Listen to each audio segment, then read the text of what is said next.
And so we have these themes that we go through.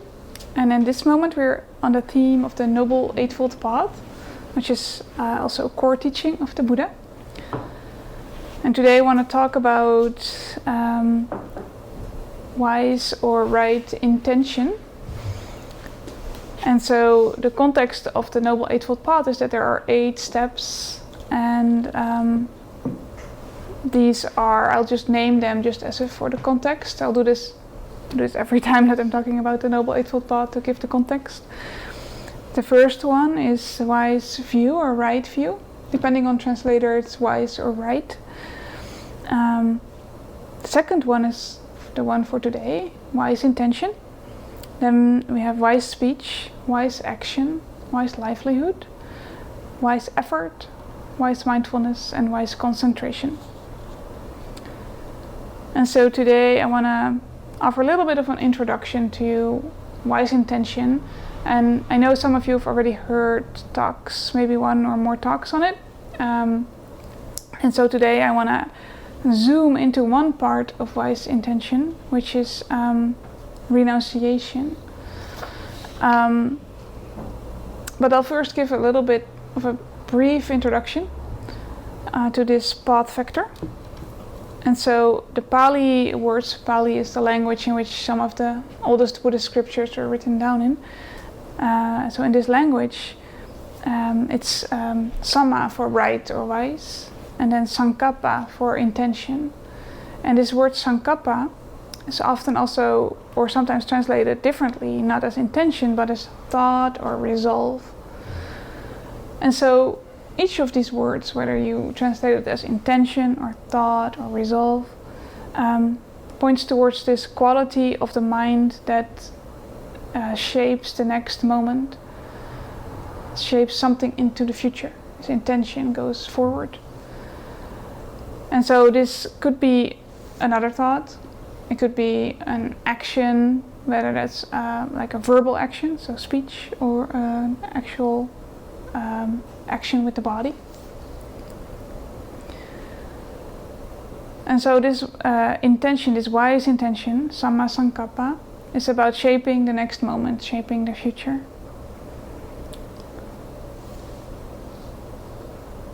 And so it's very intertwined with the following path factors of wise speech and wise action.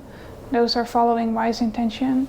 So wise intention is very important to be able to engage in wise speech or wise action.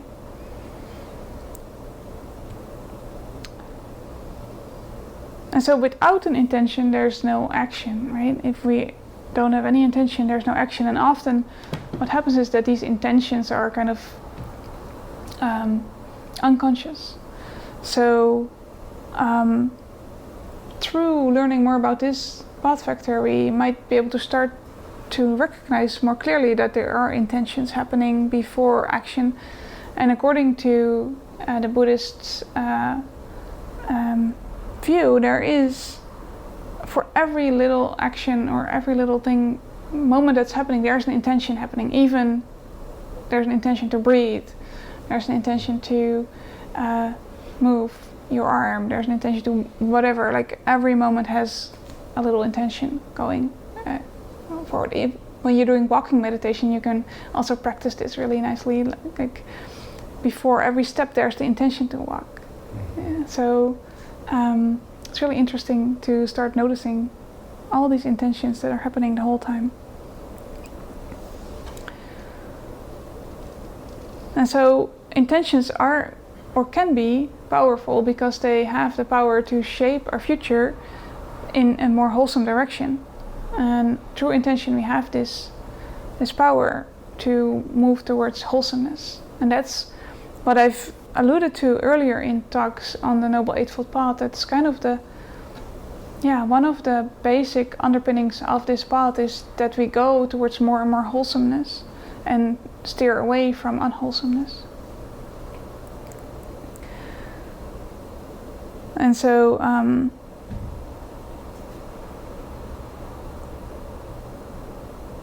the interesting thing is that intention is also what shapes as is called in Buddhism, karma. It's a kind of a word that it's been misused a lot, but it basically means the results of our actions. Karma means the results of our actions.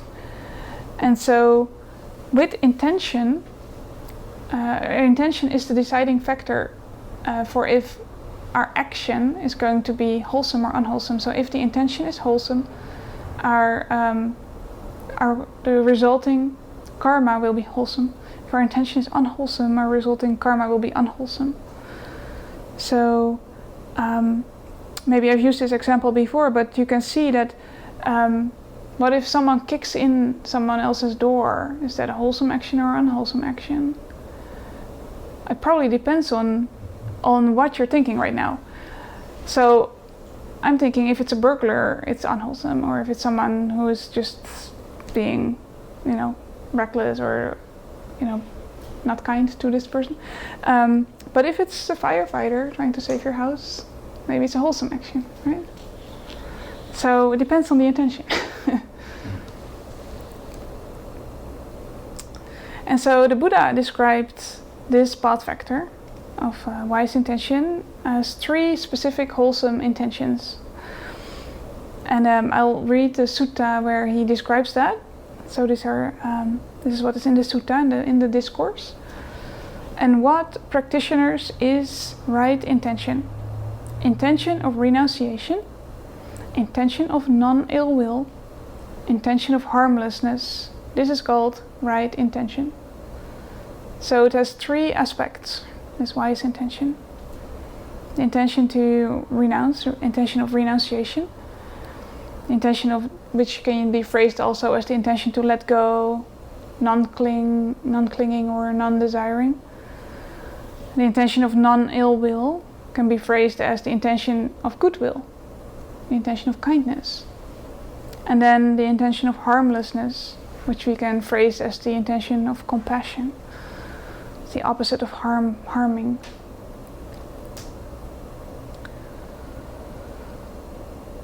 And so these 3 intentions are all very wholesome, right?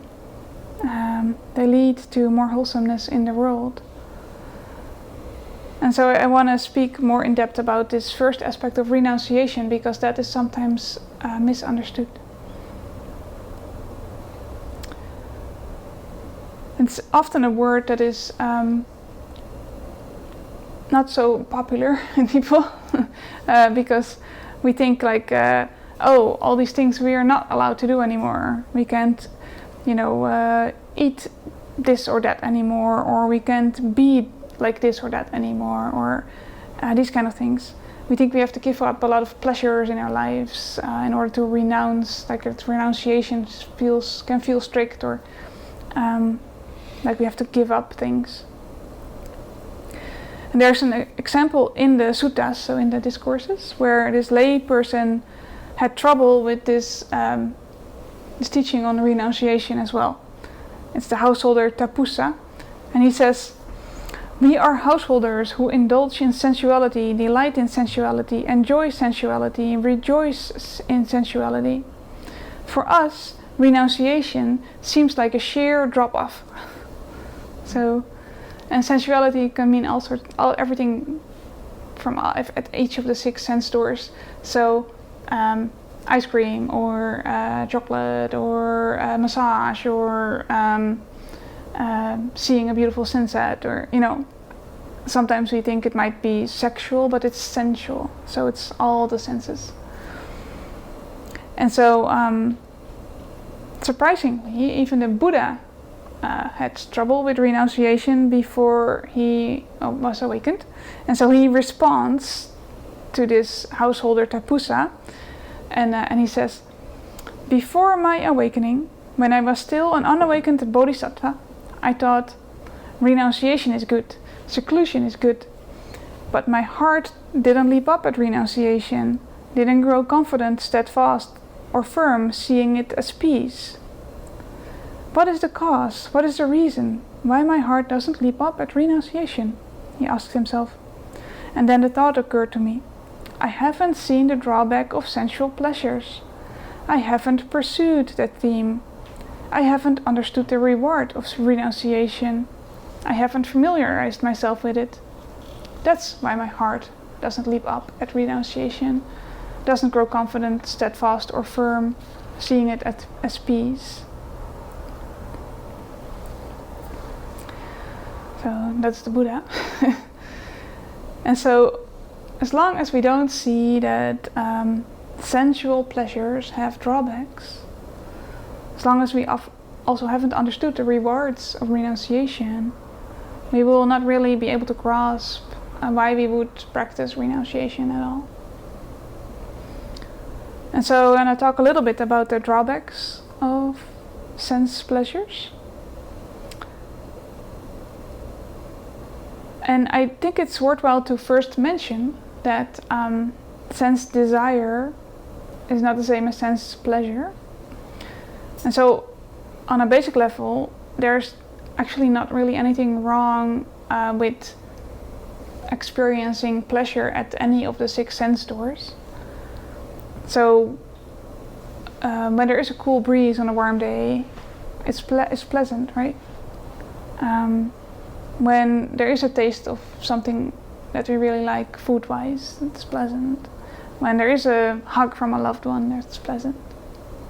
Talking about the cool breeze, how's the AC doing?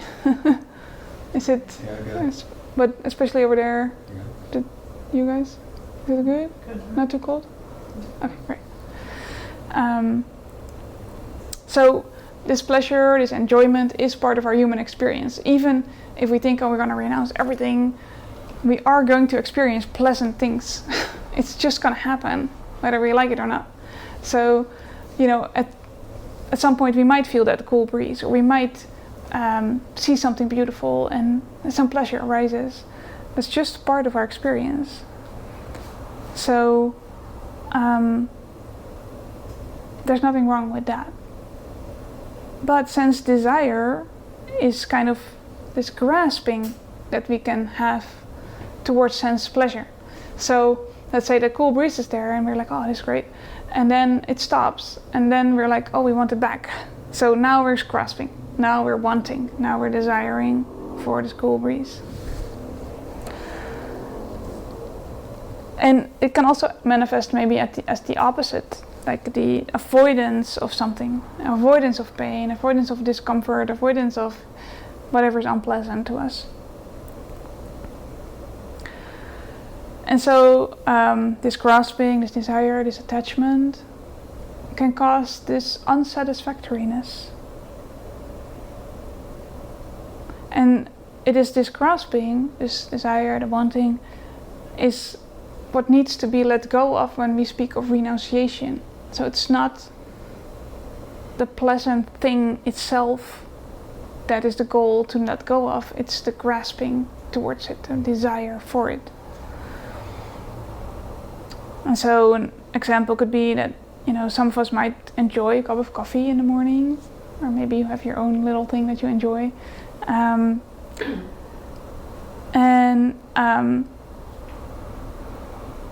So what we could try is, we don't necessarily forever have to renounce this cup of coffee, but what we could try is to say to ourselves, okay, tomorrow morning I'm not going to have a cup of coffee. And then see if the mind starts to grasp, I really want it. Or in the morning you're like, oh my God, I feel so awful without this cup of coffee, I really want a cup of coffee. And then you can see, okay, there's attachment actually to this cup of coffee. And with coffee there might also be a biological part, of course, that happens. But apart from that, there's probably also just the grasping, just the wanting of the coffee, just the wanting of this habit to continue. And so once we try, like for certain things that we know we might have some attachment to, we try to not have it at one time. We can see the amount of grasping there is, the amount of attachment, and we can see if we can try for ourselves, do we want to practice with this right now or not? So we don't, nothing has to happen. You can just see for yourself if you can play with it, or play with it with small things, like a second cookie or something. Like, okay, maybe I'm not going to have the second cookie, I'm just going to sit with this desire. I'm going to renounce the second cookie.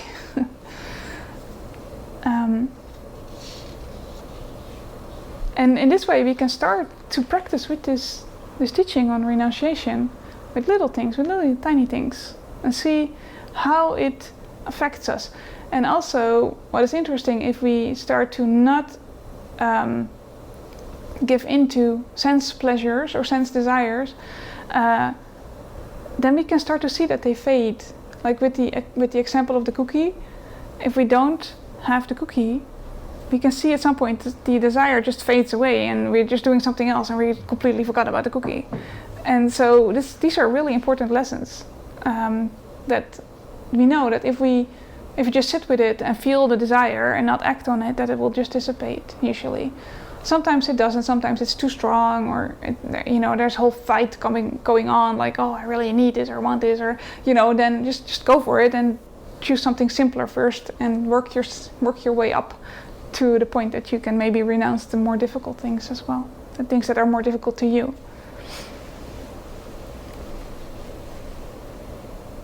And Buddha says, the world's pretty things stay just as they are, but the wise one removes desire for them. I really like that quote.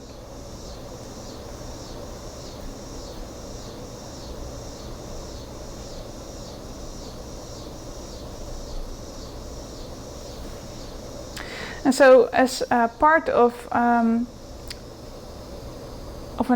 quote-unquote advanced lay practice, the Buddha has offered certain renunciation practices. And so you might be familiar, there are the 5 lay precepts. Those are all about non-harming, so not killing, not stealing, not lying, no sexual misconduct, and then no alcohol. Those are the 5 lay precepts. Or no drugs as well. And but the Buddha also gave the 8 precepts for if we want to up our game a little bit. And the other 3 precepts are all about renunciation. They're not so much about non-harming like the other ones. They are much more about renunciation.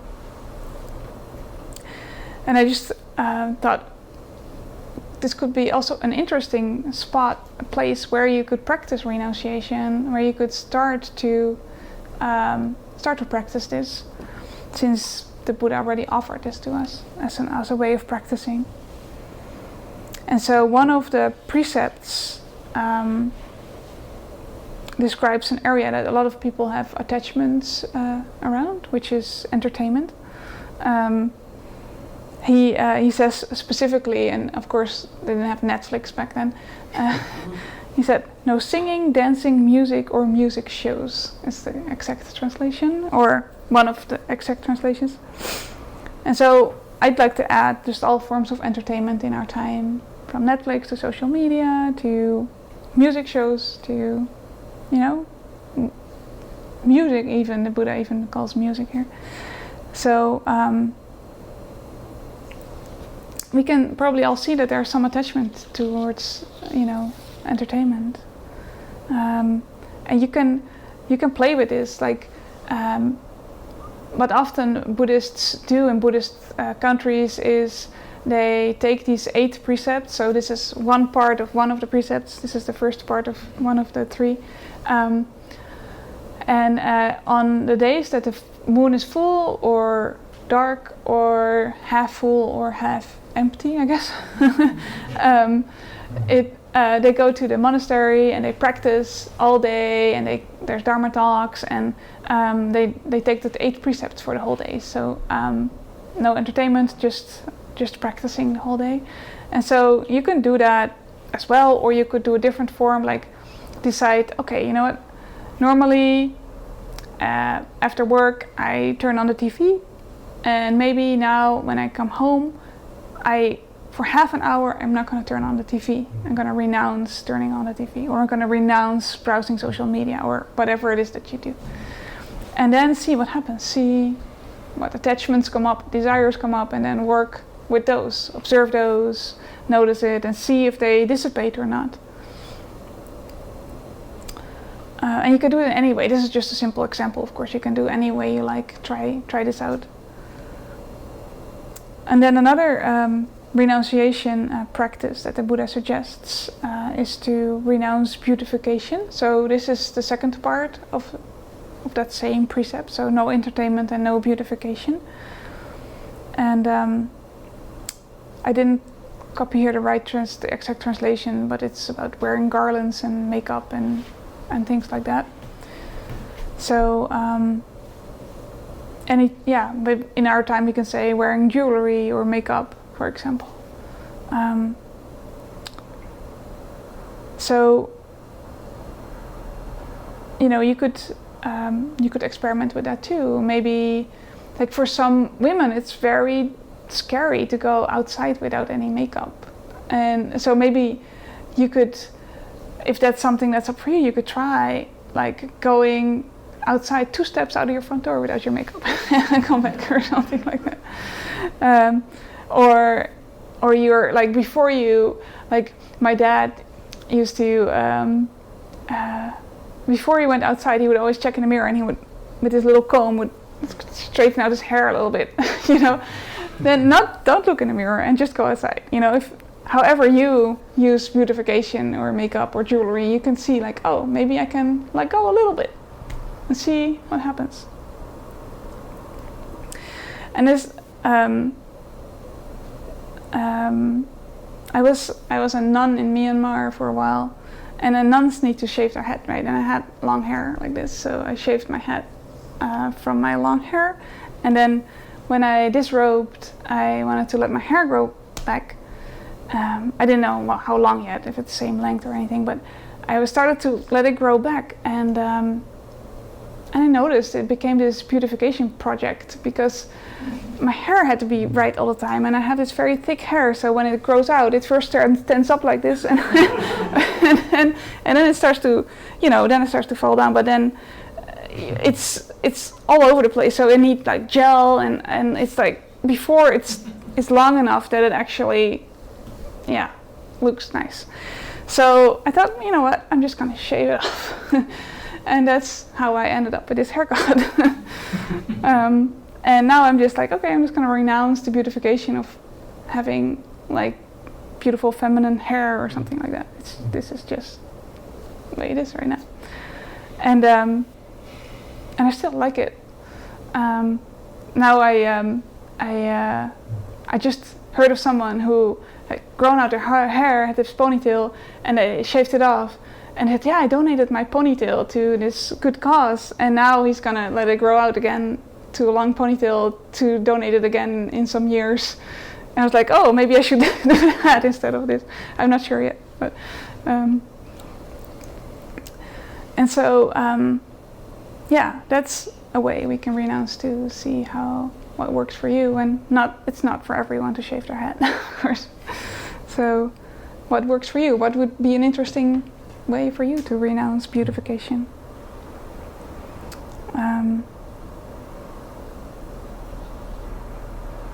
And then there is the renunciation practice that the Buddha suggests of not eating after lunch. So 2 meals a day, breakfast and lunch. And for some people that's medically not doable, but for others it is. And then it can be an interesting practice, like the desire for food and this ingrained habit of eating dinner, and kind of this idea that is probably a pretty recent development to have these 3 meals a day and having the dinner being a main meal. It's, well, probably all over time, lunch has been the main meal, most likely. So that could be an area to explore as well, or eat a little less, or stop after dinner could be an option too. Some people still start snacking, keep snacking after dinner, some TV show and then some potato chips, and there you go. You can renounce that as well. And then the last renunciation practice that the Buddha suggests is, as part of those 8 precepts, is to refrain from high and luxurious seats and beds. And so when I practiced in Myanmar, the teacher explained that this means to refrain from luxury that is more luxurious than is normal in your society. So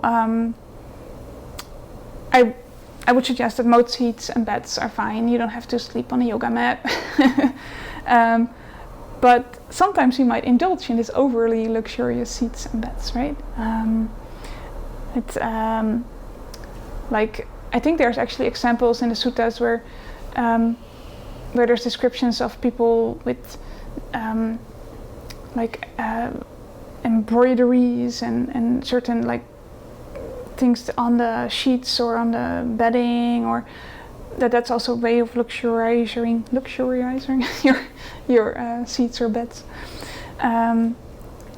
So you can see, what is it like to practice renunciation in this area for us? What does that mean for us? Without getting too uncomfortable that it starts to be painful or starts to not work for our bodies. Like, probably most of us sleeping on the floor is not a good idea, or sitting on the floor like now we are, or some of us are, but generally sitting on the floor probably not going to work for most of our bodies because we just didn't grow up like that, most of us. So it's really hard on the body to sit like that forever. And so we can see, like, how do we want to practice renunciation? Is it by having less pillows on the couch, or something simple like that, maybe?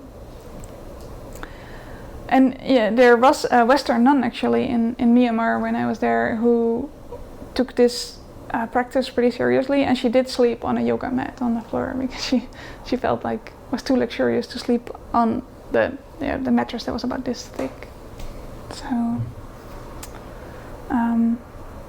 so this exploration around renunciation can be a real, really about discovering that sense desire can be also unsatisfactory. That's what the Buddha started with, right? Not seeing that sense desire is unsatisfactory. It won't be able to give us any lasting satisfaction, our sense desire. And that's something that we will all need to discover for ourselves. And by practicing with renunciation, like I've been talking about tonight, we can see that that our sense desires are actually endless, and that we are never done longing for the next thing and the next thing, and that is a form of dissatisfaction, is unsatisfactory. That's what the Buddha teaches. And so desiring something can sometimes feel pleasant, of course, especially if the desire gets fulfilled, or it's easy to fulfill your desire. But it can also sometimes be painful or unpleasant, especially when it's unfulfilled, or when we know it can't be fulfilled, and then we can feel the actual pain of the sense pleasure, or the sense desire, rather. And so, something to see for ourselves, to start practicing with, if we're interested. And then once we start to see that the sense desire is not leading to more happiness, and that renunciation actually leads to more and more freedom, then we start to become internally motivated to renounce. And it's not something that needs to be put on us from the outside. And then this renunciation becomes a more natural inclination of our hearts and minds. And then we start to see the rewards of renunciation. And some of those rewards can be freedom. The freedom from sense, this all over and over sense desire, this constantly wanting things to be a certain way, wanting certain things to happen, wanting certain actions or items. And so, especially this natural renunciation, this natural way of that renunciation can happen in our lives, comes with a lot of freedom and a lot of peace in our hearts and minds. And so, really hope for each of you that you can get a taste of that when you start practicing with this. You can feel that freedom of renunciation, instead of feeling it as a sheer drop-off, as that householder was saying. And I'll end with a quote from Bhikkhu Santi. He gives a description of renunciation that fits with what I've been talking about. He says, letting go, abandonment, non-grasping, relinquishment and dispassion are all at root forms or aspects of renunciation.